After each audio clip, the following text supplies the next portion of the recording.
দিনাজপুর স্থানীয় সরকার প্রকৌশল ভবনে অগ্নিকাণ্ডের ঘটনা ঘটেছে। ফায়ার সার্ভিসের কর্মীরা 1 ঘন্টা চেষ্টা চালিয়ে নিয়ন্ত্রণে আনেন আগুন। তবে তার আগে কিছু নথিপত্র পুড়ে যায়। বৃহস্পতিবার ভোর 5টার সময় এই ঘটনা ঘটে।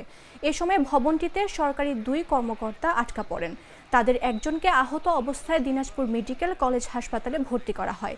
ভবনটির 2য় ও 3য় তলার কার্যালয়ে অগ্নিকাণ্ডে ক্ষতিগ্রস্ত হয়। এতে দপ্তরটির গুরুত্বপূর্ণ নথিপত্র পুড়ে যায়।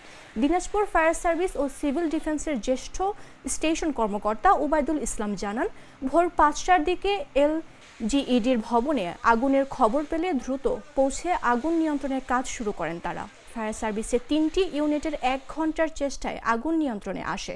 এদিকে এই ঘটনায় দিনাজপুর অঞ্চলের নির্বাহী প্রকৌশলী মোহাম্মদ শামীম আখতারকে প্রধান করে 5 সদস্যের তদন্ত কমিটি করা হয়েছে। কমিটিকে 7 দিনের মধ্যে রিপোর্ট জমা দিতে বলা হয়েছে।